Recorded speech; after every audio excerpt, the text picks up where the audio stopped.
Hello, and get ready to roll some dice with Rice. In today's faction video, we're going to be covering the Adeptus Mechanicus, often known as one of the most complicated armies in 40k to play with or against. I'm making this video with the assumption that you've already learned your own rules, and you just need someone to help you with the stratagems and secondaries you should be taking, how to deploy on the table, and where to actually start moving, so that you can figure the rest out on your own. In short, this is a tactical reference, not a rules reference. I'd suggest starting with my list exactly, and then after 4 or 5 games, tailoring it to suit you. All right, let's get started.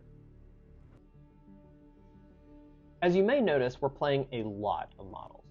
I'm not kidding when I say the clock will be your greatest enemy as you play this army. So out of respect for yourself and your opponent, get yourself a cheap chess clock. You can pick one up on Amazon for 20 bucks. And start using it in your practice games right away. As for the list, I've broken the list down into blue for support pieces, red for damage dealers, and green for utility pieces. And some general tips on playing AdMech. When playing AdMech, you need to have your buffs written down to hand out to your units. This is both for you and your opponent to both keep things clear all game. You can use little clay poker chips with the names of the buffs, small dry erase pads, playing cards, or even just little pieces of paper. But you need something. In fact, here are your cues and reminders already written down. Just copy them and you're good to go. Also, don't spend 5 minutes figuring out where your buffs go. Instead, see who's shooting, give them the offensive buffs. See who's going to be shot, give them the defensive buffs. It doesn't have to be overcomplicated. Speaking of cutting complications, Doctrina and Canticles, geez, are there a lot of these, and they needlessly complicate how you think about your turn. I just want you to start by worrying about 2 of them, and as you move forward, you'll find clever uses for the others. The first one I want you to worry about is the go turn, also known as the Protector Imperative, where you're trying to deal as much damage as possible on that turn. The second one is the tank turn, Bulwark Imperative, where you give yourself +1 to save to stop your opponent from dealing you as much damage. Now I know this looks like a flowchart, it's not that complicated. Essentially, you're going to look at Accretion of Knowledge, Abhor the Witch, No Prisoners, Eradication of Flesh, Hidden Archivault, or Banners. And if you just follow this guide right here, you will have your 3 secondaries picked out for you in no time at all. And as you start looking at the deployments, you'll notice we often deploy aggressively. This is because, as you can see, AdMech secondaries are on the weaker side, and we're going to need to remove our opponent's models to win most of our games. And to destroy those models, we'll need stratagems. You don't need every stratagem, and while a few others unlisted are cool, and sometimes useful, the majority of the time we're better off saving our CP and using it on these instead. Next, with the basics of the list and faction out of the way, we're going to get into the more tactical side. I'm going to show you a movement goal graphic for each mission, explain the goal, and then show you how I deploy and move. These are intended to be so that you can screenshot them and refer back to them in your games. Now, they may not help you win every game, but they will definitely give you a strong start. Also, these are not giving you permission to not use common sense. If your opponent can run straight at you, try move blocking them with the Raiders, the Dune Rider, or the Ruststalkers. Likewise, if your opponent moves everything out into the open, shoot them. You're a shooting army at heart. Turn that go turn on and just shoot them. Okay, here's the missions. For mission 11, we're going to take Banners instead of Archivault.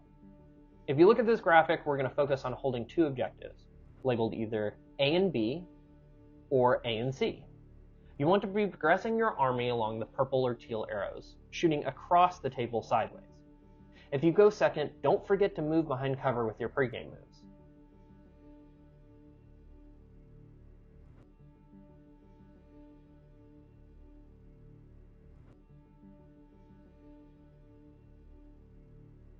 Also, for player placed, the red numbers beside the train indicate the order you place the pieces of the train.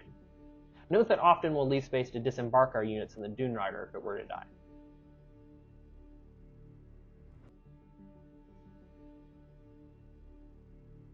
Moving on to mission 12, on this mission, your opponent will usually select objective labeled D as the Archvault, so we plan accordingly in deployment. Generally, we want to push combat to somewhere between C and D, shown by the yellow X. And this is so that it's far away from our intended weak objective, A. If our opponent selects the middle objective as the Archvault, use your 5-man ranger squads to secure it once or twice, and then use a 20-man unit to secure it the final time. Going second, don't forget to tuck those raiders in to ensure they aren't shot. On player place terrain, our raiders move to secure the Archvault on D and plant a bomb on this mission, if we go first. Otherwise, they just hide.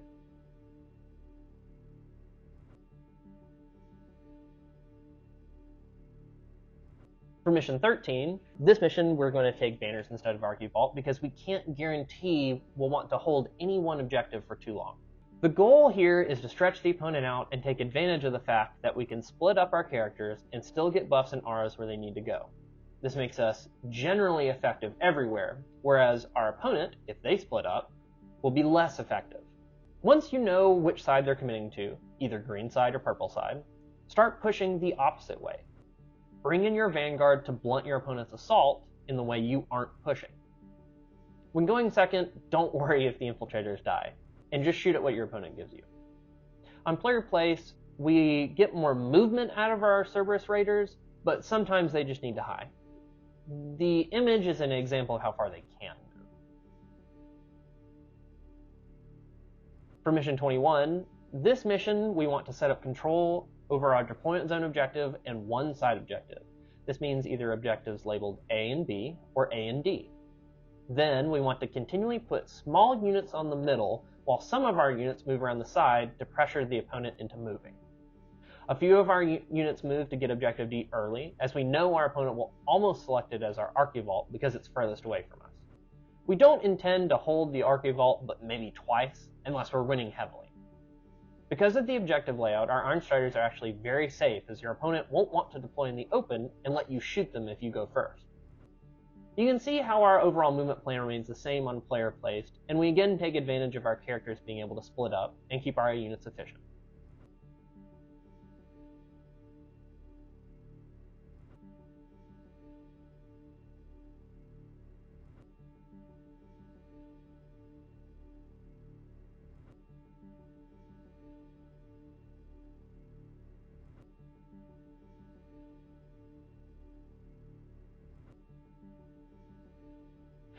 On mission 22, this is the mission we know our opponent is going to place the Archvault at either the objective labeled B or the objective labeled D. Our game plan is to move to bring the fight near our Archvault so we can get opportunities to score it while contesting C continually. If they choose C to be the Archvault, use your 20-man block of Rangers to take it away a few times. The color of the movement arrow shows the general path you want to move your forces, whether they pick B or D to be the Archvault. And the infiltrators are there to make sure that they pick the Archvault as the objective we want. Because if they pick the other one, the infiltrators just walk on and score it easily for 2 turns. In mission 23, this is probably one of the hardest missions to play correctly. We're again taking banners instead of Archvault. What you'll first notice on GW terrain is that, if the terrain is set up properly, objectives B and D are completely in the open. The game plan is to stack our army on B and stick one of our 20-man ranger units out in the open to give them every defensive buff we can, including our tank turn Doctrina, and then when they live, return fire. Our Ballistari can start farther away and shoot anything our opponent puts onto objective D to score our Eradication of Flesh. Our 5-man ranger units can test C in the middle, and as we move on to player place, you'll notice that this is much easier. Holding 1 and holding 2 is much easier, allowing us to sit back, trade over the middle, and once our opponent commits, or they're sufficiently weak, move out and hit them with our go turn. For mission 31, on GW terrain we're going to take Archvault like we normally want to, but on player place we're going to take banners instead. This is another mission where GW terrain is very different from player place. Our movement goal here is for GW terrain, and that's more common.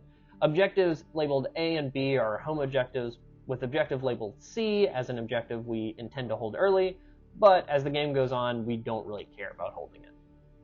We're fairly certain our opponent will pick Objective E to be the Archvault, as it's furthest away from us. And to hold Objective D is to stand out in the open for us to shoot their units off of it and score easily. On GW terrain, we start with our Sanctuaries in reserve so that they can respond appropriately. The red X is to give a general idea of where they could be to shoot at someone standing out in the open on D. On player-placed terrain, we place in terrain and deploy in a defensive manner. It still gives us the option to attack Objective D from Objective C. Same as always, our Cerberus Raiders want to do their best to move block, and again, this is just showing how far they can move. Mission 32 actually plays exactly the same as Mission 22.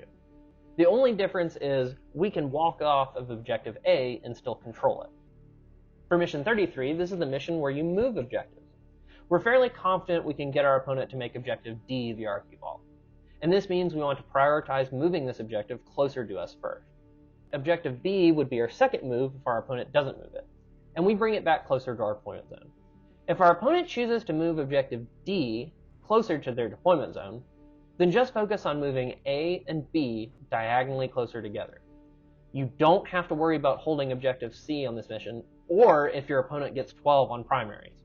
Due to this mission's tertiary objective, both players are probably going to get close to maxing primary scores, which means the mission will come down to secondaries instead. We deploy and attack just like missions 22 and 32.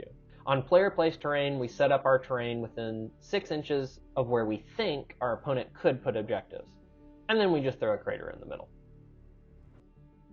And that's all for the missions. AdMech is definitely one of the most complicated armies I'll cover on this channel, and I appreciate it that you stuck it out till the end. If you want to see how other people will be attacking AdMech, check out the next video on this channel, How to Beat AdMech. And also, I want to stay with you as you play through AdMech using this as a resource. So come back and let me know how your games are going. Good or bad, I want to know, and I want to help as best as I can. And with all that said, thanks for rolling some dice with Rice. Till next time.